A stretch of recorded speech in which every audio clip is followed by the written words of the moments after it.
हरे कृष्णा। आज का हमारा सत्संग भगवद गीता के दूसरे अध्याय का तीसरे अध्याय का 27वां श्लोक। भगवान कृष्ण कह रहे हैं, जीवात्मा अहंकार से मोहग्रस्त होकर अपने आप को समस्त कर्मों का कर्ता मान बैठता है, जबकि वास्तविक में वे प्रकृति के 3 गुणों द्वारा संपन्न किए जाते। इसी बात पर आज की हमारी सत्संग होगी। भगवान कृष्ण कह रहे हैं कि सारे कार्य यानी कि आपके सारे कर्म, जैसा कि आप अच्छी तरह जानते हैं कि आप कर्म कर रहे हैं, लेकिन भगवान कृष्ण एक और बात कह रहे हैं। भगवान कृष्ण कह रहे हैं कि कर्म आप नहीं करते तो फिर कौन करता है भाई? तो कृष्ण भगवान कह रहे हैं कि प्रकृति कर्म करती है। अरे लेकिन हम तो समझते हैं, हम क्योंकि हम करते हैं, हम ये समझते हैं कि हम कर रहे हैं।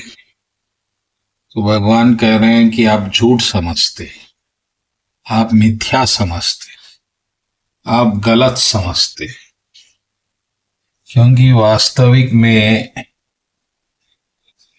अहंकार के प्रभाव में,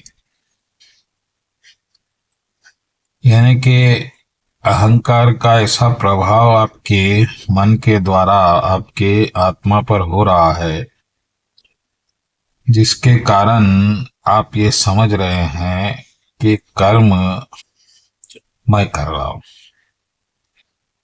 यानी कि एक मानो में आप बेवकूफ बन रहे हैं। बेवकूफ इसलिए बन रहे हैं क्योंकि आपको मूर्ख बनाया जा रहा है।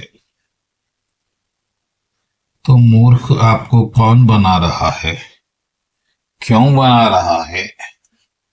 और आप कर्म नहीं करते हुए भी आप कर्म कर रहे हैं, ऐसा आपको कौन समझा रहा है? इस बात को आप जान गए तो फिर आप कर्म के बारे में कोई आपको संदेह नहीं रहेगा। आपको समझ में आ जाएगा कि कर्म किस तरह से हो रहा है। तो बात क्या है कि एक आत्मा है, एक परमात्मा है और एक प्रकृति है। आपका जो शरीर आपको दिख रहा है ये प्रकृति है, और यही प्रकृति अपना कार्य करती है अपने खुद के लिए, क्योंकि उसको खुद को जीवित रखना है। तो यह प्रकृति को जीवित रहने के लिए आत्मा की आवश्यकता है, यानी कि आपकी आवश्यकता। और उसने आपको धारण किया, आपने उसको धारण किया। अब आप तो कुछ कर नहीं सकते, क्योंकि आप तो आत्मा है। आत्मा अकर्ता मानी गई। आत्मा अकर्ता क्यों मानी गई है, इसका भी एक रहस्य है। वो इसलिए मानी गई है क्योंकि आत्मा भक्त है भगवान की, और भगवान की भक्ति के अलावा वो कुछ नहीं कर सकती। तो क्योंकि वो दूसरी चीज नहीं कर सकती, लेकिन जब वो प्रकृति के संग में आती है तो प्रकृति के एक तत्व में एक तत्व है अहंकार। वो अहंकार के वश में अपने आप को कर्ता समझती है, जबकि वो कुछ नहीं करती। उदाहरण पे, जब आप कोई बाइक पर जा रहे हैं और बच्चे को आपने सामने बिठाया, तो बालक हैंडल को पकड़कर ये समझता है कि गाड़ी वह चला रहा है, जबकि गाड़ी आप चला रहे हैं।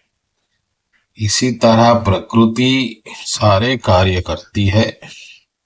अहंकार के वश में आप में किसी भावना ऐसी जगती है कि आप कर रहे हैं। यही होती है गलती। इस गलती को सुधारिए और परमात्मा की शरण में जाइए और अहंकार का त्याग करिए। ऐसा होते ही आप प्रकृति के अच्छे और बुरे गुणों से मुक्त हो जाएंगे और परम शांति को प्राप्त करेंगे।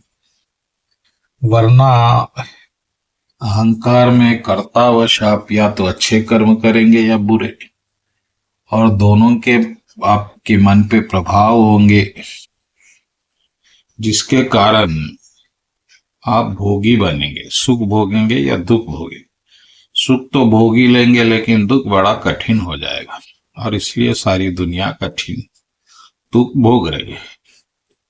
तो आप इस सुख दुख के चक्कर से बचना चाहते हैं, तो अहंकार का त्याग करके परमात्मा की शरण लीजिए। बस यही है इस श्लोक का रहस्य। बोलो कृष्ण कन्हैया लाल जी की जय।